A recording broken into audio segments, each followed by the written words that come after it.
Hello, everyone. Welcome to the Get Your Merch Made in Vietnam online course. This is lesson 1, where we're talking about 7 rookie mistakes to avoid. The first rookie mistake is to think that the factories will help you with design. Of course, they'll help you a little bit. They'll give you some advice and talk about different options, but they're not going to invest a lot of time and energy in small startups. Now, if you're a big brand or a big vendor like Nike or Walmart, then they will invest a lot of time and energy to get your order, because the Nikes and the Walmarts of the world are producing 10,000, 50,000, 100,000 pieces per style. And the factories can be confident that the profit that they will make will cover the design and development cost that they have to incur. But if you're small, if you're doing small quantity, which is less than 1,000 pieces per style, there's a very high chance that the factories will lose money. And that's why one of the reasons why factories won't help with design. The next rookie mistake is to think that factories will manage shipping. There are some factories, I would say 5% in the whole world, that do offer both manufacturing and shipping services. Here in Vietnam, Viet Tinh is one of them. They make dress shirts, and they're massive. They're producing like 2 million dress shirts a month. And they have their own logistics department in-house. So they do offer shipping services. But their minimum order quantity is also like 5,000 dress shirts per style, per order. So if you're small, which is less than 1,000 pieces per style, then the factories that you'll end up working with, they don't offer shipping services. The next rookie mistake that I've seen over and over again in my 15 plus years here in Vietnam is that startups will expect the factories to be responsible for quality control. The truth is that, yes, factories do have their own internal QC, but ultimately you are responsible for quality control. And it starts by letting the factory know what your quality control standard is, and being very specific about how you will check to make sure that the factory has met those standards. The other rookie mistake that I see is that a lot of startups think that they will hire an agent to help them manage small quantity. The fact is, agents will lose money if they're doing small quantity. Let's say you pay 20% and you do 100 pieces at $5 per piece. That means the agent will make $100.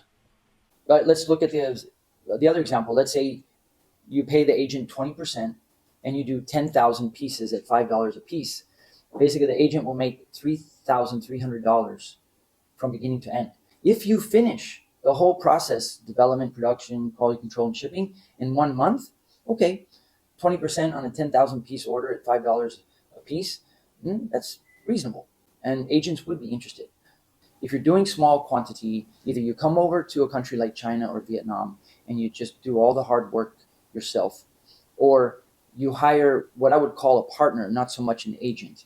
And a partner is going to be a lot more expensive than an agent. And the other thing is you got to work fast, because the longer it takes, the less money that the partner or the agent makes. So don't plan on hiring an agent to help you with small quantity. The next rookie mistake is, I hear it all the time. People say, I'm just going to go to the local market and I'm going to find some Lululemon fabric or Nike fabric. The truth is, high-end fabrics don't exist in the wet markets. They don't exist in the 3 main fabric markets that exist here in Ho Chi Minh City. If you spend a whole day, 2 or 3 hours in each market, just walking around, looking, talking, asking to the sellers if they have any Lululemon fabric or Nike fabric, you're not going to find it. And even if it's there and somehow you figure it out that it is Nike fabric, there's a very high chance that the person selling it doesn't even know, because they're just opportunistic traders. Somehow they get a hold of this fabric and then they're just reselling it. And they don't have any paperwork to prove what it is. A lot of times they don't know all the technical specs of it.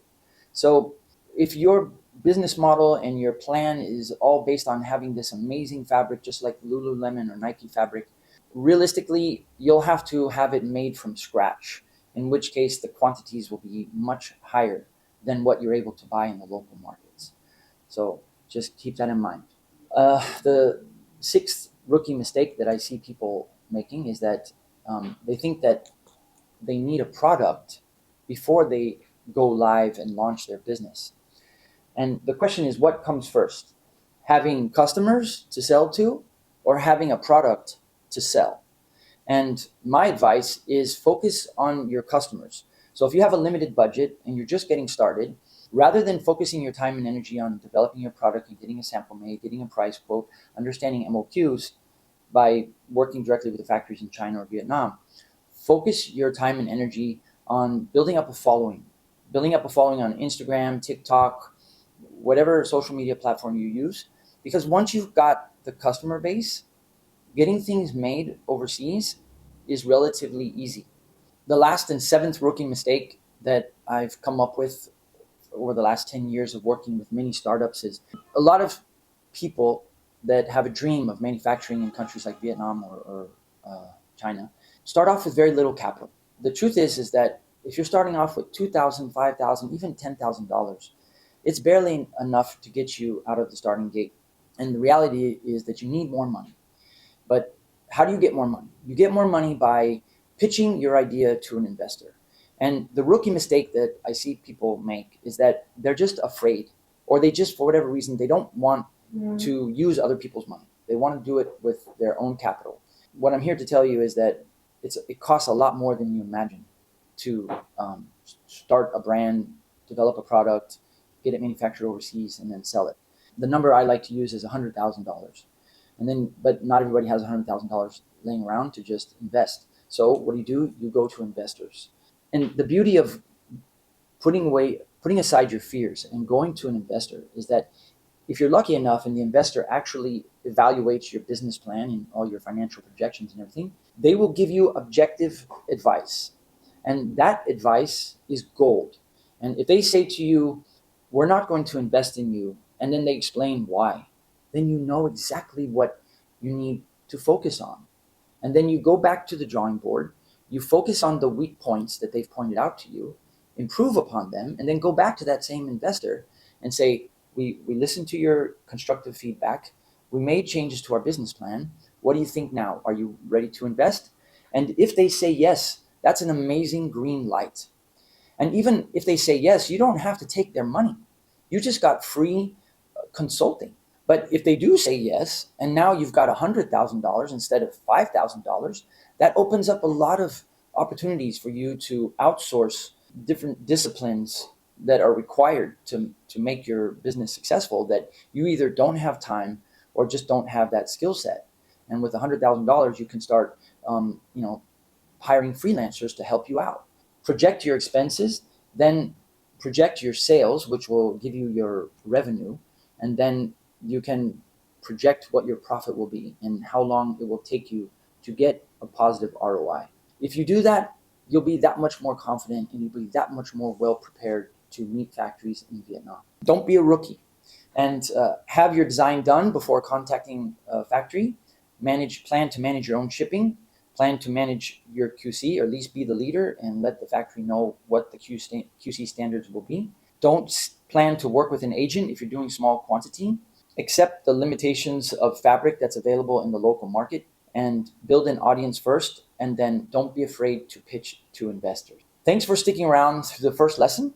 And next, we're going to be talking about what do factories actually need to decide if they want to work together with you or not. See you in the next lesson.